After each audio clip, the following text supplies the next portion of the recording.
Saya semalam menerima kiriman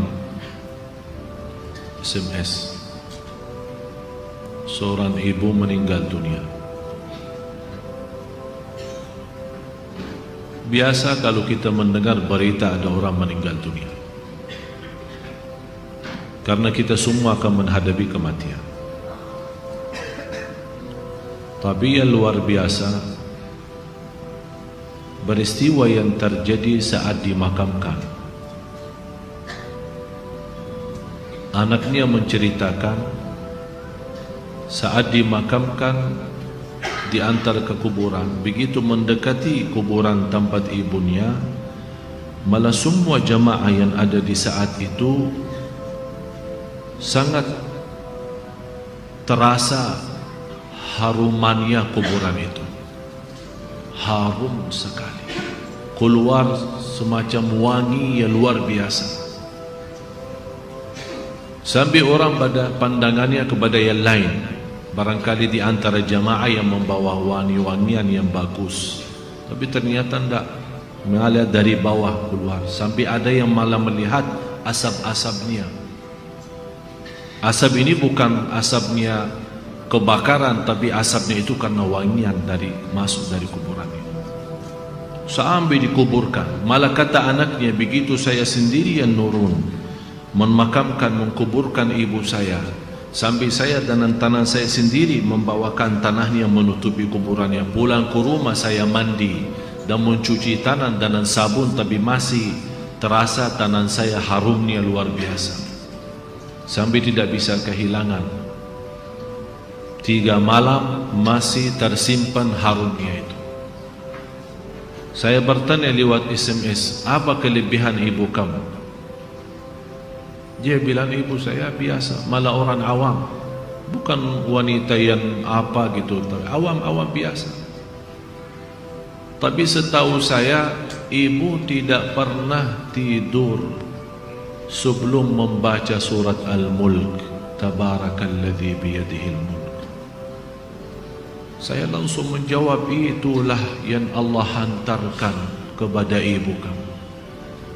Dan inilah berita gembira bagi kita semua, sesuai janjian Rasulullah sallallahu alaihi wasallam.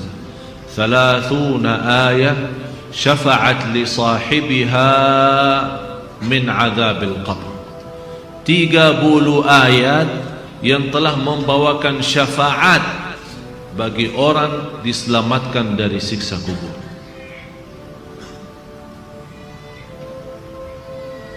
Dari situ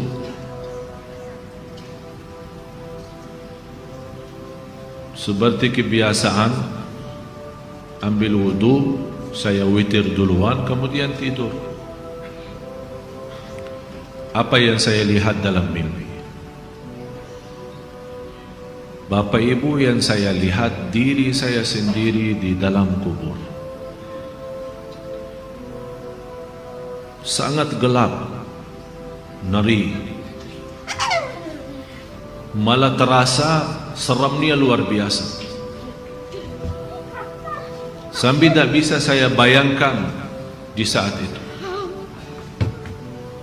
Tapi tiba-tiba sampai saya di situ merasa ketakutan dan kesepian, muncul sebuah cahaya di dalam kubur sendiri itu, dan saya berteriak, siapa kamu yang membawa cahaya itu? Dia langsung sendiri cahaya berkata, saya surat Al-Mulk, Tabarakalladzi biyadihil mulk.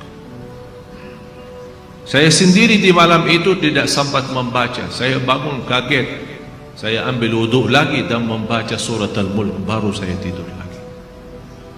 Saya memberikan nasihat kepada semua jemaah yang hadir, tolong sampaikan pesan ini, jangan tidur belum baca surat Tabarak, karena kita tidak tahu kapan saatnya menghadapi kematian. Bisa jadi itu tidur kita adalah tidur yang terakhir dari dunia ini. Mudah-mudahan dengan kita mengkhatamkan hari kita dengan membaca surat Al-Mulk, Allah ampuni segala dosa kita, dan Allah harumkan kuburan kita menjadi taman dari taman surga. Al-Mulk surah yang luar biasa dahsyat. saya mohon, biarpun ibu-ibu sedang halangan tidak salat, tetap mau tidur, ambil air wudu dan baca surat Al-Mulk.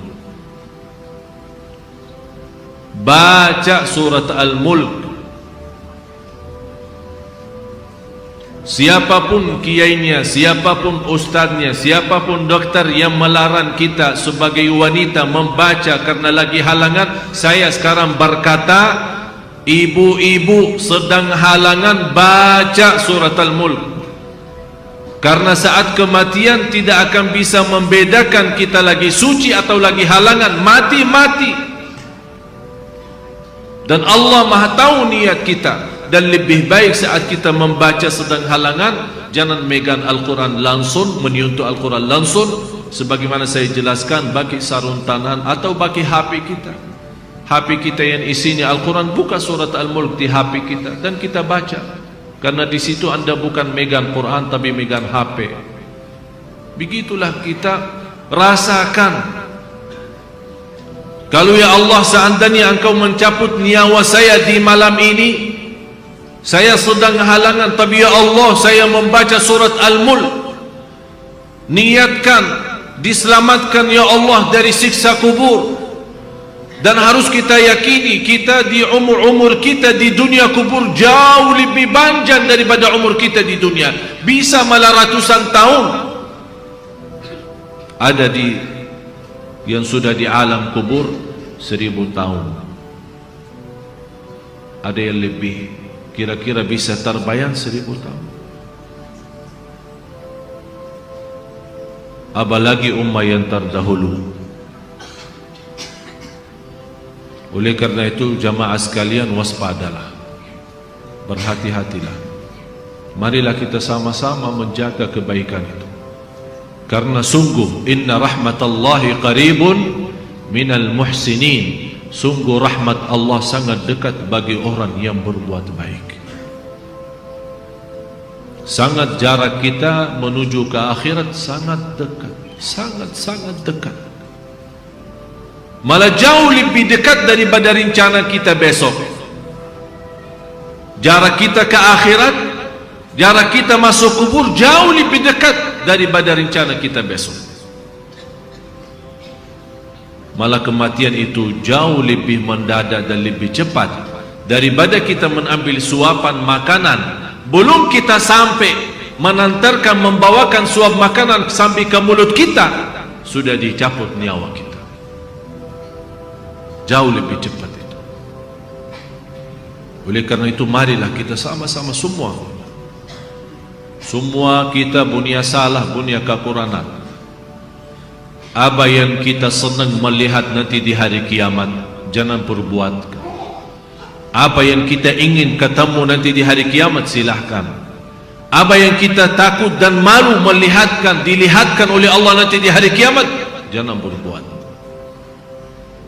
Dan apapun yang kita tulis, senang kita ditunjukkan oleh Allah, silahkan tuliskan.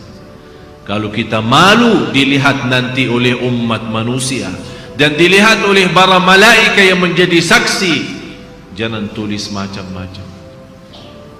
Apalagi sekarang terlalu gampang dosa tulisan itu, gampang sekali.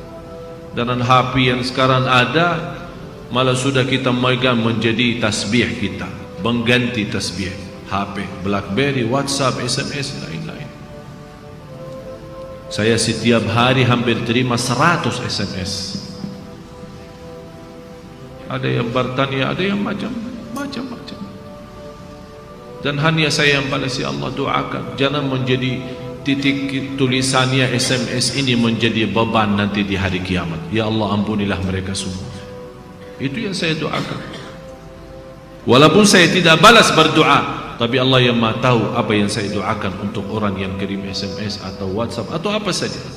Oleh karena itu jamaah sekalian, hati-hati.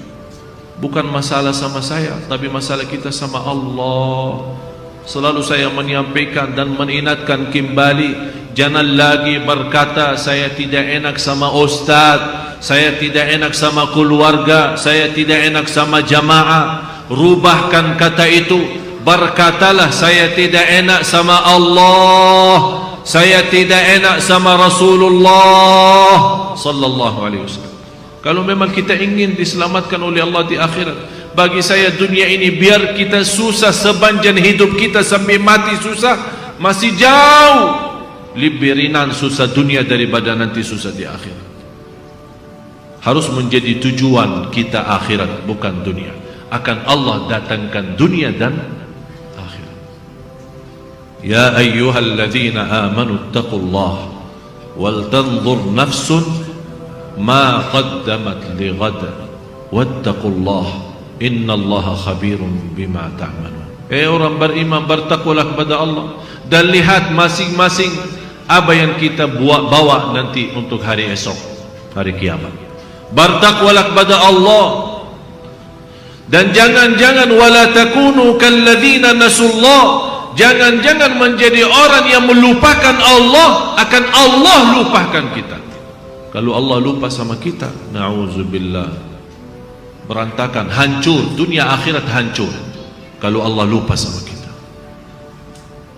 Maksudnya lupa Allah sama kita, artinya Allah tidak mau urus kita lagi, tidak mau bantu kita lagi, tidak menolong kita lagi, tidak mau perhatian kita lagi. Na'udzubillah. Kalau Allah tidak mau perhatikan kita, siapa lagi yang mau perhatikan kita? Kita semua tidak punya Allah yang maha adil selain Allah, tidak punya Tuhan yang maha kasih sayang selain Allah, tidak punya Tuhan yang maha mengampun selain Allah. Biarpun dosa kita sepenuh bumi, tapi kita datang kepada Allah dengan ikhlas dan yakin diampuni dosa kita, dan kita berbuat kebaikan semampu kita, akan Allah ampuni dosa kita semua, biarpun dosa itu sepenuh bumi. Begitulah indahnya kasih sayangnya Allah. Mudah-mudahan semua yang hadir Allah bukakan hatinya, diberikan petunjuk kepada jalan yang benar, disucikan lahir batin, dikuatkan lahir batin agar senantiasa setiap hari meningkat iman, menaikkan takwa, menjadi orang yang berilmu dan beramal salih, agar senantiasa setiap saat, setiap waktu kita mendapatkan karunia rahmat Allah, karena sungguh rahmat Allah sangat dekat bagi orang-orang yang berbuat baik. Al-Fatihah.